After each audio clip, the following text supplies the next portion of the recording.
मैं मुजरिमों की तरह उसके कटहरे में खड़ा रहा और वो कह के लगा लगा के मुझ पे हंसता रहा, मेरा तमाशा बनाता रहा लोगों में।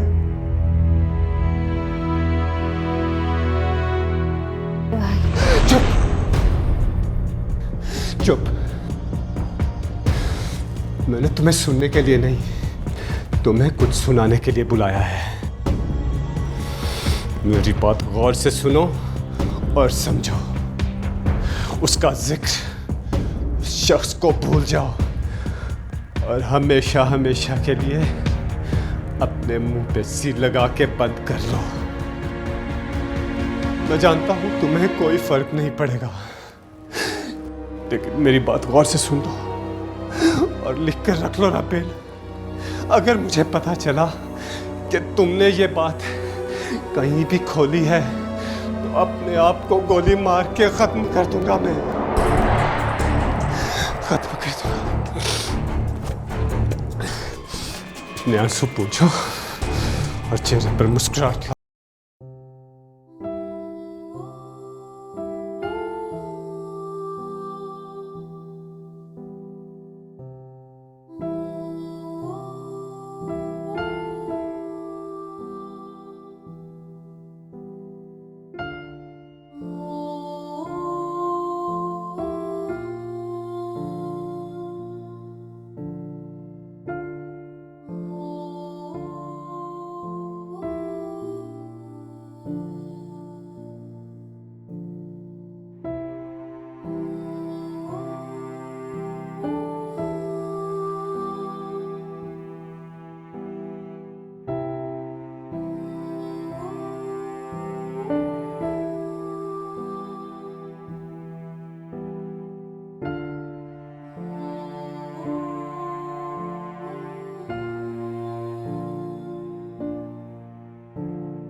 कबीर ने उसके साथ अफेयर चलाया, उससे निकाह किया और फिर उसको छोड़ के चला गया। क्या कह रहे हैं आप? सच कह रहा हूं मैं। मेरी दुल्हन ने आज मुझ पे एक हसीन इंकशाफ किया कि हमारा निकाह हुआ ही नहीं। और वो पहले से किसी और के निकाह में है। वो निकाह करके मुकर गया है। तो बेगम साहिबा, आप ही बताइए, आपके वालिद साहब के लिए मैं कौन सी कुर्बानी दूं जिसकी वजह से उनकी इज्जत बची रहे? हमारे कबीर के साथ निकाह हुआ है। हाँ, तुम्हारे कबीर के साथ निकाह हुआ है। अब क्या होगा? अब तो ना वो उसके पास जा सकती है और ना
बीवी, बनफ्शे मुझे काफ़ी मुतमईन लगी है।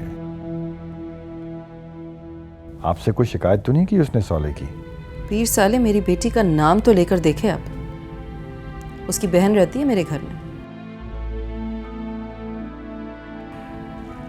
बीवी, ये वट्टे सट्टे वाला मामला नहीं है। सही, मैंने आपका जितना साथ निभाना था निभा चुकी हूँ। अब मेरी बेटी की खुशियों की मजीद कुर्बानी नहीं होगी।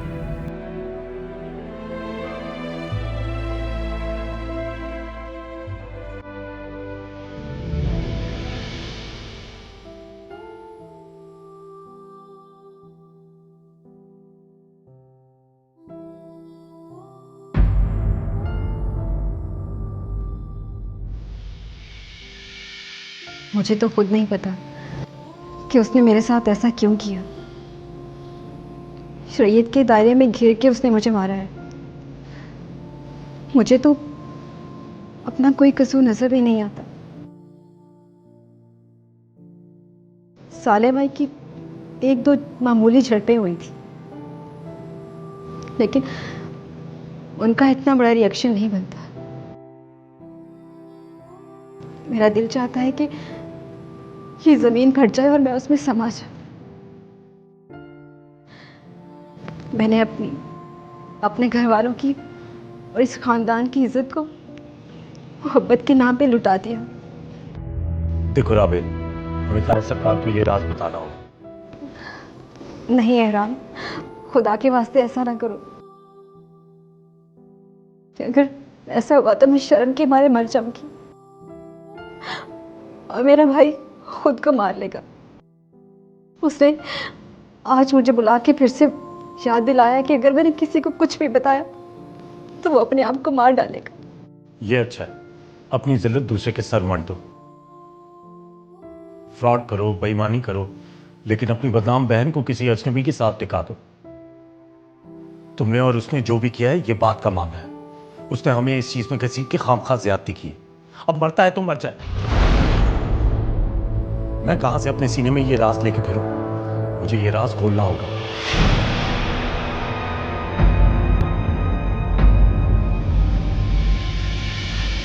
नहीं राम, ऐसा ना करो प्लीज।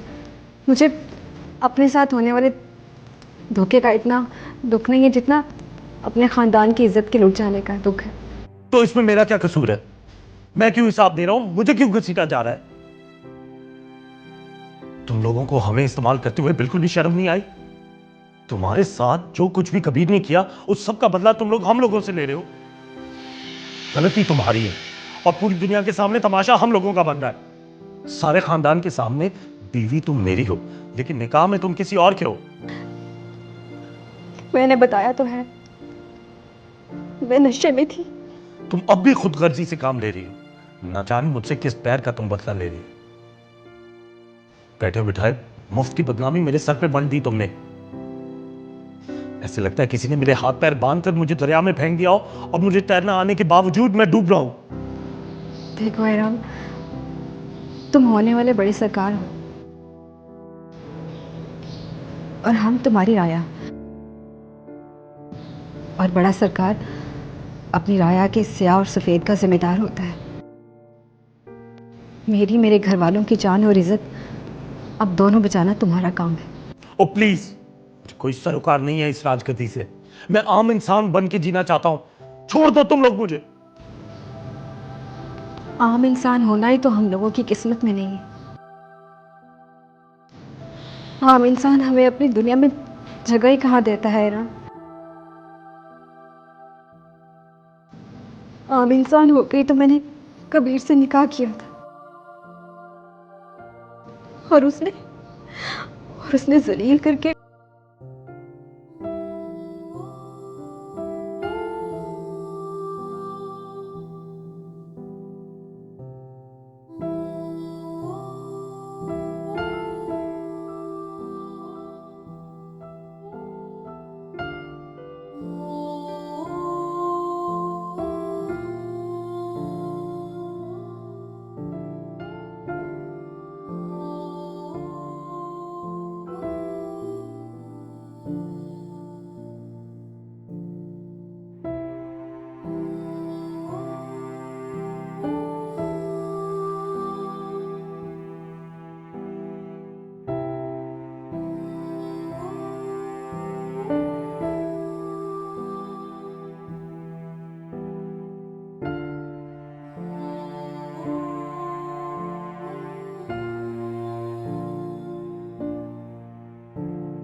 मुस्कुरा रही है तो कभी रो रही है। जिस तरह से आंसू मिलते हैं ना अम्मा, उस तरह से मुस्कुराहट भी मिलती है। अल्लाह ने कहा सारे पीर एक तरफ और मेरी हिकमत एक तरफ। देख, मैं तेरे नसीब में कैसे खुशियां लिखता हूँ। है ना मेरी बेटी, तेरे खावंद ने तेरे सर पे हाथ रख दिया होगा और तो फिर से हो गई खुशफैन। लो, जब तसल्ली देने वाली अल्लाह की ज़ात हो तो शोहर बीवी के सर पे हाथ रखे ना रखे, बीवी को कोई फर्क नहीं पड़ता। ऐसा कौन सा करम हो गया रब का तुझ पे? बस अम्मा, मुझे लगता है मेरा अल्लाह मेरे साथ है और इससे भला बड़ा और करम क्या होगा।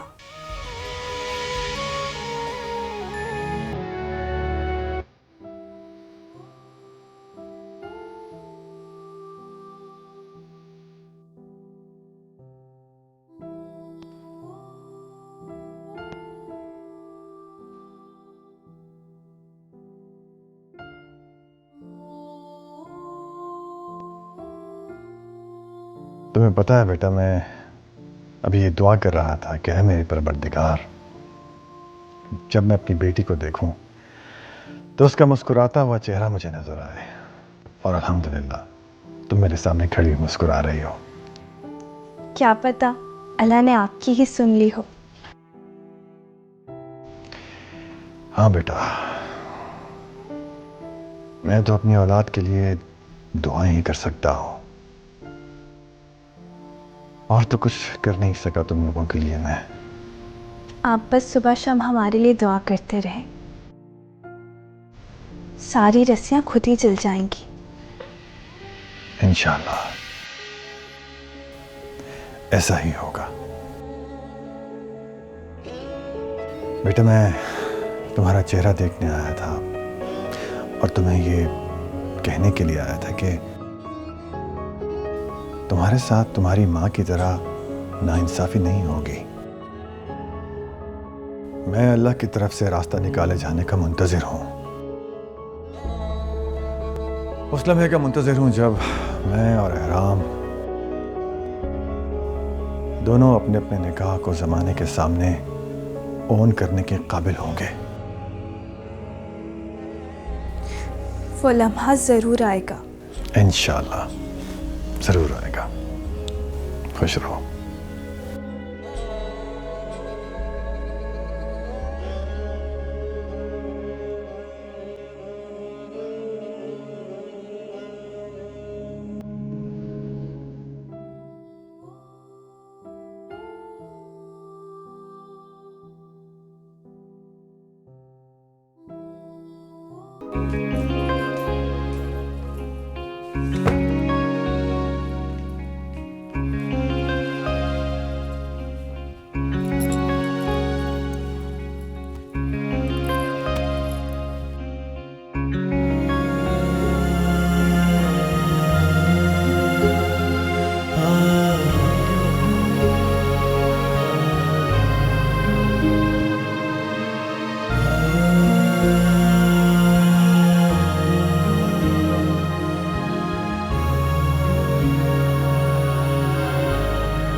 रहने दो।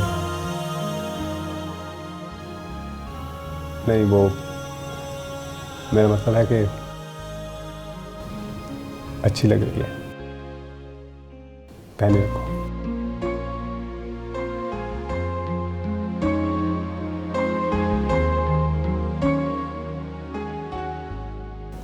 Thank you.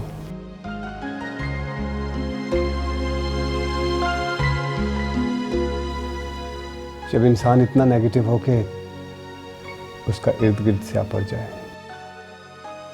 तो पॉजिटिविटी की एक किरण भी उसके दिल तक को रोशन कर देती है। तो अब आप ये चाहते हैं कि मैं आपको तसल्ली देने के लिए ये कहूँ कि आप बहुत अच्छे इंसान हैं? नहीं, मैं ये बिल्कुल भी नहीं चाहता, बल्कि मैं चाहता हूं कि तुम मेरे किरदार को उधेड़ के रख दो। तुम इतना हंसो मुझ पर, इतना हंसो कि तुम्हारे कहकों की गूंज में दुश्मनों की हंसी दब जाए। कौन है आपका सबसे बड़ा दुश्मन? मैं खुद। मैंने अपने अंदर के हैवान को खिला पिलाकर इतना बड़ा कर दिया कि वो मेरे अंदर के इंसान को जिंदा निकल गया।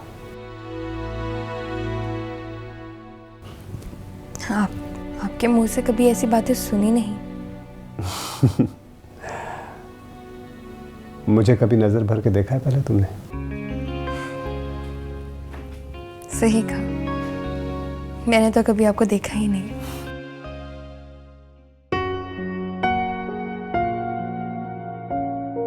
तो अब देख लो। अब इट्स ओके। I'm sorry। तुम रिलैक्स होकर सो जाओ।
कबीर ने इससे शादी क्यों की?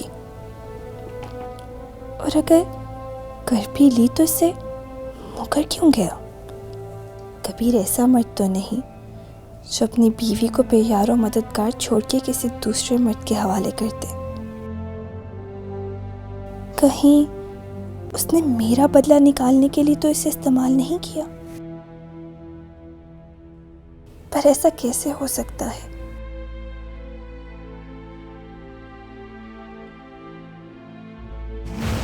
प्लीज प्लीज इसमें अपना प्यार रख दो, मुझसे शादी कर लो।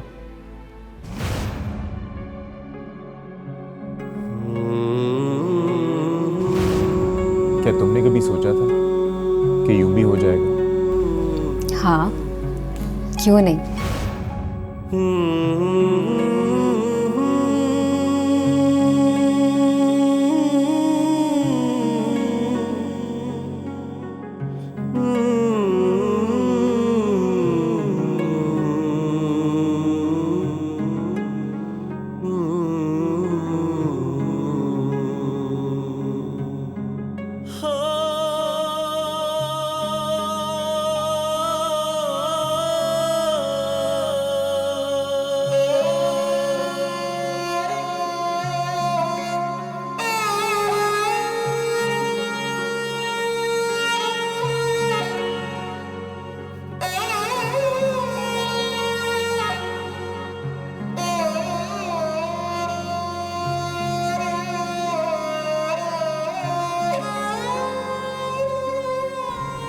आप यहाँ बैठी हैं?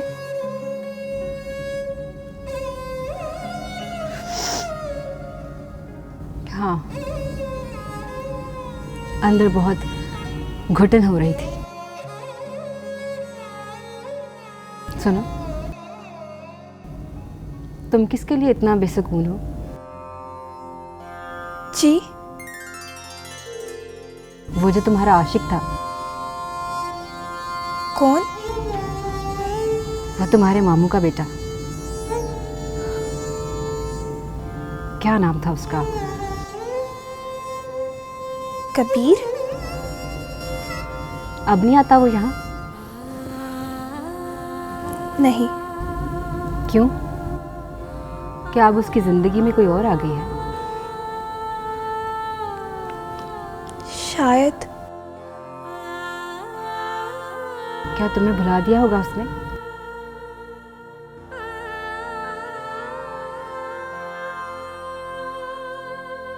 भुला तो देना चाहिए।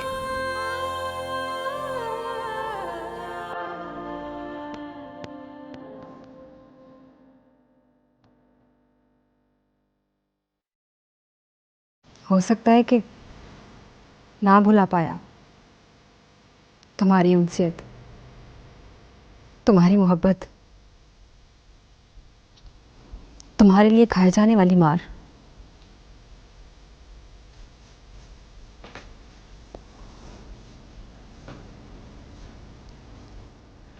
उसके हिसाब से तो तुम यहाँ मेरे ताया के घर में कैद में हो।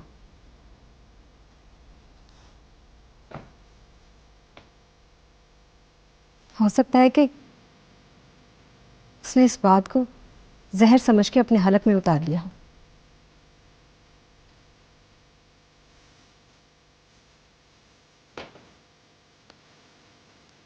और मौका मिलते ही हमारे खानदान के किसी बंदे को ढस ले।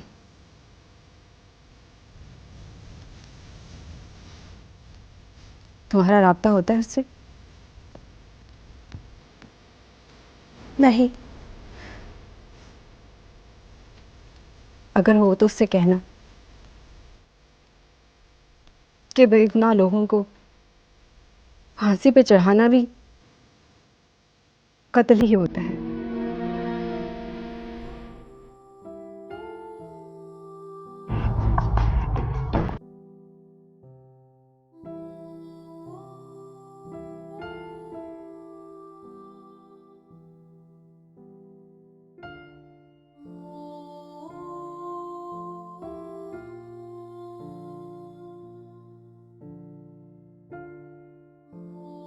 ताईजान, अरे राबेल, इतनी जल्दी उठ गई तुम? मैं तुम्हें ही जगाने जा रही थी। ताईजान आए ना, बैठ के बात करते हैं। नहीं, मैं जरा एहराम को जगा दूं, तुम्हारे ताया सरकार को कुछ काम है उससे।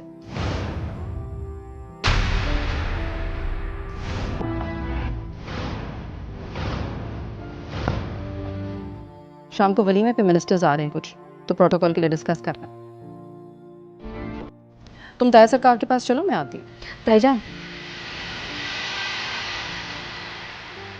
इन्होंने अगर एहराम को सोफे पे सोते हुए देख लिया तो बात का बतंगड़ बन जाएगा, नई मुसीबत खड़ी हो जाएगी। ताईजान, आप चले ना, मैं किसी मुलाजमा को कह के जगा देती हूँ उन्हें। अभी 2 दिन भी नहीं हुए तुम्हें इस घर में आए हुए, और मुझे कमरे में जाने से रोक रही हो। नहीं ताईजान, मैं ऐसा क्यों करूँगी? आप ही का तो घर है। खैर, मैं भी तुम्हें तंग ही कर रही थी। एहराम को बेटा कहती हूँ ना, तो सास बन के देख रही थी सर। एनीवेज, तुम ताया सरकार के पास बैठो, मैं एहराम को लेकर आती हूँ।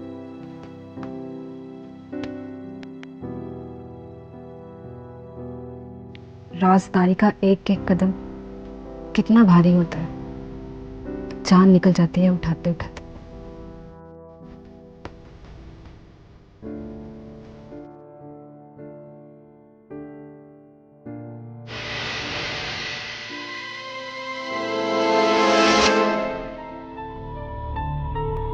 अच्छा, तो ये फासला था जो मेरी भांजी मुझसे छुपाने की कोशिश कर रही थी। बेवकूफ। एहराम, यहाँ सोफे पे क्यों सो रहे हो तुम? मर्द की जबरदस्ती शादी करो तो ऐसा ही होता है। अच्छा, और अगर जबरदस्ती लड़की की शादी करो तो मर्द सोफे पे नहीं सोता। घबराए नहीं, भीड़ साले के सारे कसबल निकल चुके हैं। वो आपकी बेटी को हमेशा खुश रखेगा। ये तुम कैसे कह सकते हो? क्यों, आपने देखा नहीं वो किस तरह इंसान बना फिर रहा है? हाँ, मगर ऐसा क्या हुआ होगा अचानक कि उसकी शख्सियत ही बदल गई? मेरी जो शादी हो गई। तुम्हारी शादी? हाँ, तुम्हारी शादी का उसकी शख्सियत बदलने में भला क्या हाथ हो सकता है?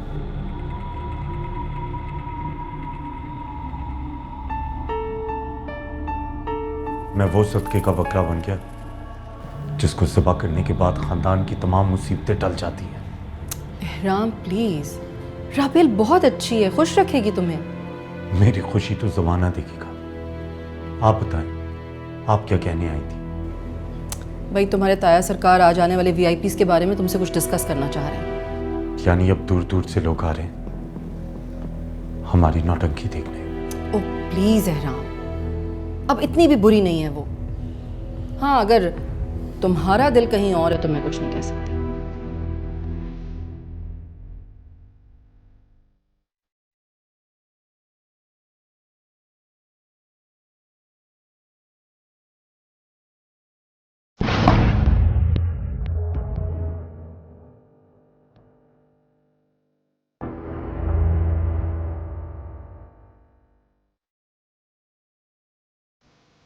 अब जख्म कैसा है बेटा? हरा। इतनी दवाइयाँ, इतना इलाज, कोई फायदा नहीं? नहीं। नहीं बेटा, रो मत, सब ठीक हो जाएगा।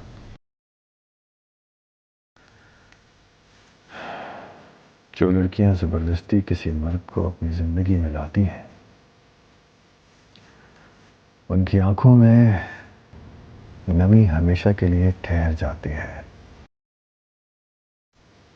मर्द उनसे इस सरेंडर का हमेशा बदला लेता है। भूल होगी ताया सरकार। अल्लाह बेहतर करेगा राबेल, तुम मत घबराओ। तुम्हारे ताया सरकार भी जिंदा है। मैं एहराम को तुमसे कोई ज्यादती नहीं करने दूंगा। और जो ज्यादती एहराम के साथ हुई है उसका क्या?